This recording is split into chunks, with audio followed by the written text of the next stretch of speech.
celui qui détournerait les moyens qui sont mis à la lutte contre le Coran 19 est assimilable à un soldat qui vendait les munitions aux adversaires, par exemple, dans notre combat contre Boko Haram.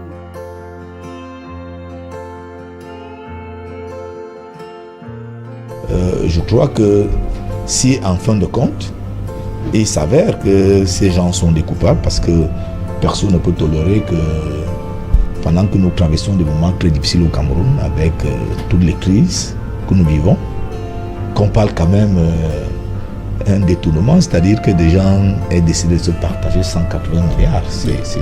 Serge Alain, c'est extrêmement difficile à... Moi-même, je dors la nuit, je pense qu'il y a des individus qui se sont partagés 180 milliards.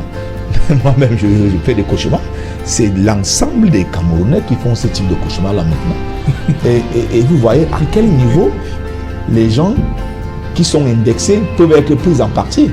Vous voyez que si les choses ne vont pas au fond, imaginez une hypothèse, que nous on sait qu'il y a des gens qui se soient partagés 180 milliards et que le gouvernement ne décide pas de les poursuivre.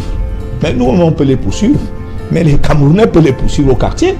C'est-à-dire que l'issue maintenant là, c'est que pour une fois, que la lumière soit faite et qu'on dise la vérité aux Camerounais et que ceux qui ont pris l'argent des Camerounais répondent. Parce que si on les protège, les gens vont les poursuivre. Vous ne pouvez pas être là, vous mourrez de faim, vous savez que quelqu'un a mangé 180 milliards et vous le laissez continuer à se balader dans les rues comme ça. Okay. Donc c'est un peu très problématique cette affaire. Vous voyez que quand nous parlons d'une dérive dans la prise de décision gloutonne, je dis gloutonne parce que des Camerounais meurent. J'ai des amis qui ont été enterrés en Kolfoulou. C'est un jour avec les morts au Cameroun. C'est un crime si cela est avéré contre l'humanité.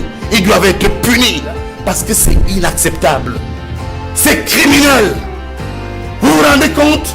Alors que des jeunes ici sortent des universités, viennent de l'extérieur, avec des diplômes, n'ont pas d'emploi. Les étudiants au Cameroun n'ont pas de bourse. Et vous voyez des gens s'amusent comme ça avec des fonds. Mais écoutez, il faut arrêter ça tout de suite. Monsieur Bokolo, je vais vous dire une chose. Le plus grand malheur qui soit arrivé au Cameroun, c'est l'arrivée de M. BRCP à la tête de ce pays. Ulrika, que peut-on encore attendre du renouveau? Rien.